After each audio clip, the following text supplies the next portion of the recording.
Chers orateurs, chères oratrices, nous reprenons notre plongée dans les grands discours et les grands orateurs qui ont fait notre histoire. Aujourd'hui, je vous propose qu'on se plonge dans le cas passionnant de Rosa Luxembourg. Rosa Luxembourg, c'est un très bon exemple de radicalité idéologique. C'est également un personnage qui a poussé ses idées jusqu'à sa propre mort. Pour vous donner le contexte, Rosa Luxembourg était une étudiante qui s'est passionnée pour l'économie politique et qui a développé un rapport quasi religieux aux textes fondateurs du communisme, à savoir Marx et Engels. Et donc, cette jeune femme a vu dans la Révolution russe une confirmation de toutes ses croyances, une confirmation d'un sens de l'histoire, et le discours qu'on va lire ensemble, c'est le discours où, pleine de ses idéaux, elle a tenté de lancer un mouvement révolutionnaire dans l'Allemagne du lendemain de la Première Guerre mondiale. Suite à ce discours, elle s'est lancée dans une lutte armée pour la conquête du pouvoir,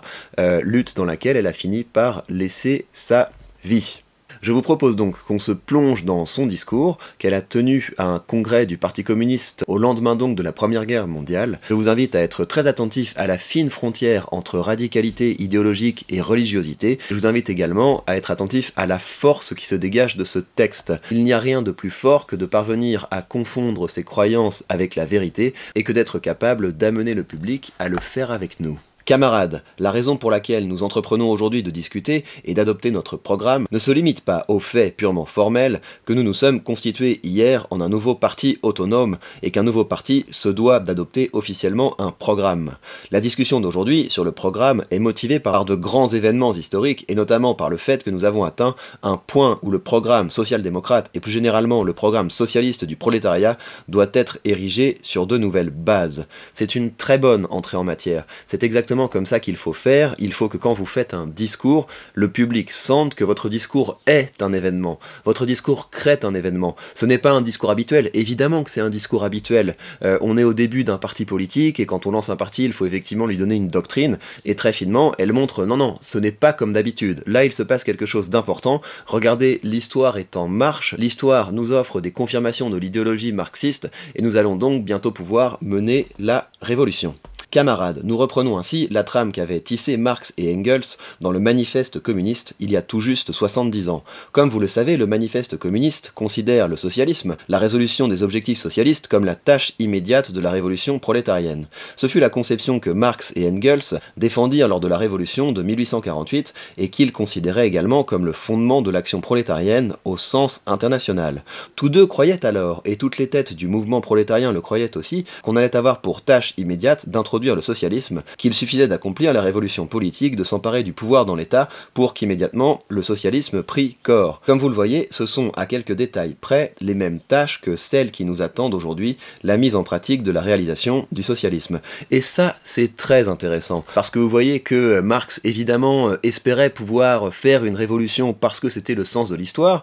L'histoire lui a donné tort, mais à chaque fois que l'histoire donne tort à quelqu'un qui est pétri d'idéologie marxiste, il va se débrouiller pour dire oui mais en fait c'est moi qui ai mal lu les événements, mais là maintenant nous avons une vraie confirmation que c'est maintenant le moment de faire la vraie révolution, et ainsi nous avons une idéologie qui périodiquement peut renaître de ses cendres pour nous dire regardez, Marx l'avait dit, c'était écrit, tout ce qui est en train de se passer est une confirmation de ses paroles. 70 ans de développement capitaliste séparent l'époque actuelle du temps où ce programme fut établi. La dialectique de l'histoire a voulu que nous reprenions maintenant les conceptions que Marx et Engels avaient abandonnées par la suite, considérant qu'elles étaient erronées. Ils avaient alors raison de considérer qu'elles étaient erronées et de les rejeter. Le développement du capitalisme qui s'est produit entre-temps a fait que ce qui était alors une erreur est devenu aujourd'hui vérité, et aujourd'hui la tâche immédiate consiste à accomplir ce que Marx et Engels comptaient faire en 1848. Et oui, c'est bien ça. Aujourd'hui, l'histoire nous donne raison. En fait, ils n'avaient pas tort. En fait, tout ce qui s'est passé et ce qui se passera est une confirmation des saintes paroles. Cependant, entre ce stade de développement, le début et notre conception de nos tâches actuelles, s'intercale tout le développement, non seulement du capitalisme, mais aussi du mouvement ouvrier et surtout du mouvement ouvrier en Allemagne, pays guide du prolétariat moderne. Ce développement a pris une forme singulière. Et ça, on retrouve également une dimension de la parole religieuse, c'est qu'il y a des peuples élus. À chaque fois qu'un groupe essaie de lancer un peuple dans une révolution marxiste, ils vont dire « Nous sommes le peuple élu du marxisme, car regardez, nous sommes le peuple qui, à cette intersection de l'histoire, rassemblons le plus d'éléments confirmant la dialectique de l'histoire. » Nous avons atteint aujourd'hui le point où nous pouvons dire « Nous sommes revenus à Marx, nous sommes revenus sous sa bannière. » Aujourd'hui, nous déclarons dans notre programme « Le prolétariat n'a pas d'autre tâche immédiate, en peu de mots, que de faire du socialisme une vérité et un fait,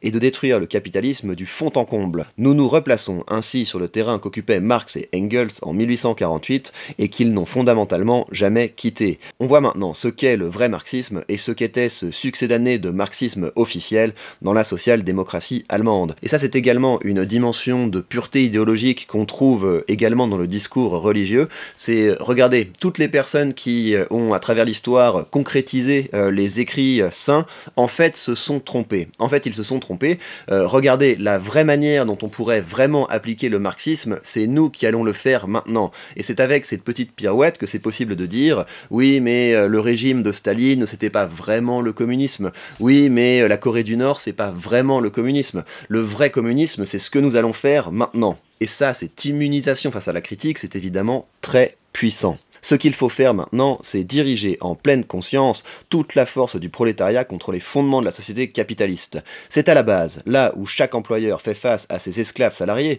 c'est à la base, là où les organes exécutifs de la domination politique de classe font face aux objets de cette domination, c'est à la base que nous devons arracher bribe par bribe au gouvernement les instruments de leur puissance pour les prendre en main.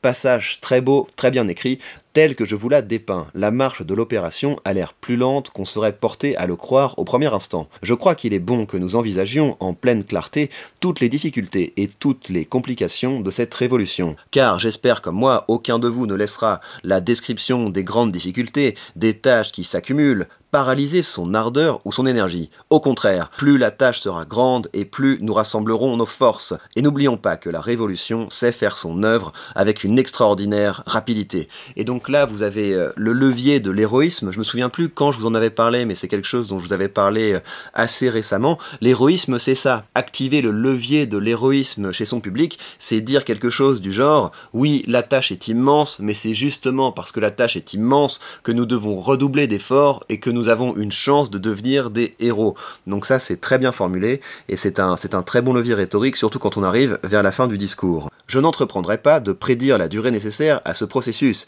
Qui de nous fait le compte, qui se soucie de ce que notre seule vie suffise pour en venir à bout? Il importe seulement de savoir avec clarté et précision ce que nous avons à faire. Et ce que nous avons à faire, j'espère vous l'avoir avec mes faibles forces exposées à peu près dans les grandes lignes. Et vous avez donc une belle conclusion qui résume le point principal du discours, mais ça intervient après, comme on l'a vu, un petit travail pour remobiliser, pour galvaniser le public, pour le disposer à agir.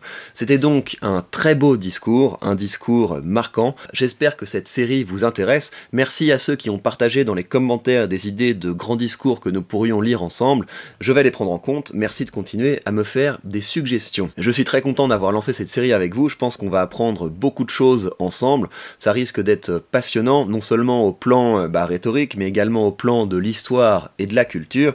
Et vous savez que tout le travail que je fais à côté, la finalité, c'est de pouvoir me dégager du temps pour faire avec vous ce genre de vidéos. Ce sont ces vidéos qui comptent. Je sais que ce ne sont pas les vidéos qui font le plus de vues, mais pour moi, ce sont les plus importantes, parce que tout ce que je fais depuis que j'ai quitté l'université, c'est me donner les moyens de recréer des cours, de recréer un atelier, sans avoir besoin de dépendre de l'argent public et du bon vouloir de l'administration.